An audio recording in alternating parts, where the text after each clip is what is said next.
過度情緒的禍害。當然，如果被任何一種情緒過分充斥，絕不是一件好事。過度快樂會令我們樂極生悲，處於一個輕狂的快感狀態，可能會大大影響判斷力。過度的憤怒也會騎劫我們的理智，衝動地做出侵略行為。等到恢復理智時才醒覺，便後悔莫及了。正因如此，有我哋管理情緒便是一門很重要的學問。我們既要留意情緒帶來的信號，又要令自己不受情緒操縱。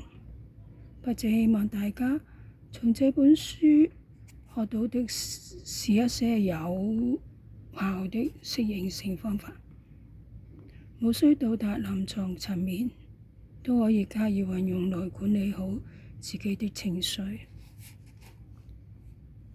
不過，如果發現自己已經被某一種情緒纏繞了好一段時間，揮之不去，最妥當的做法還是尋求專業人士的意見和治療。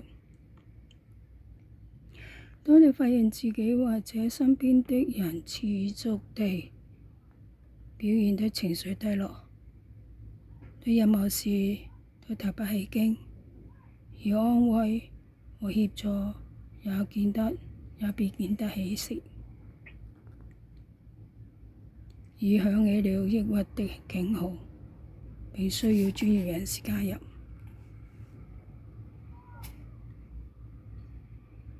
察覺情緒，才可走出對策。關於管理情緒的策略，首要是能夠以包容接納、不加批判的態度，自我察覺到情緒的存在，以及情緒帶來的身體感覺、想法等等。學習擁抱情緒，與之同在，接納情緒的存在，以及自己擁有不同情緒的事實，並切身體驗所帶來的一切，都是很重要的竅門。靜觀是其中一個最有效提升自我情緒覺察力的方法。透過定期練習靜觀，例如靜坐、身體掃描，等去學習與我們每一天的情緒相處。而靜觀其實並不單純是一種幫助管理情緒的技巧，而是一種生活態度。如果大家有興趣更深入了解，可以參考本書的附錄2。當我們能夠與自己的情緒聯繫起來，便可以退後一步，以一個更廣闊的角度去留意情緒帶給我們的信號。我們能把情緒控制在一個自己足以應付的範圍內，才有空間運用冷靜客觀的頭腦，好好地評估現況的資訊，然後判斷自己對外界的理解是否符合現實，之後再選擇最適合的方法嚟應付。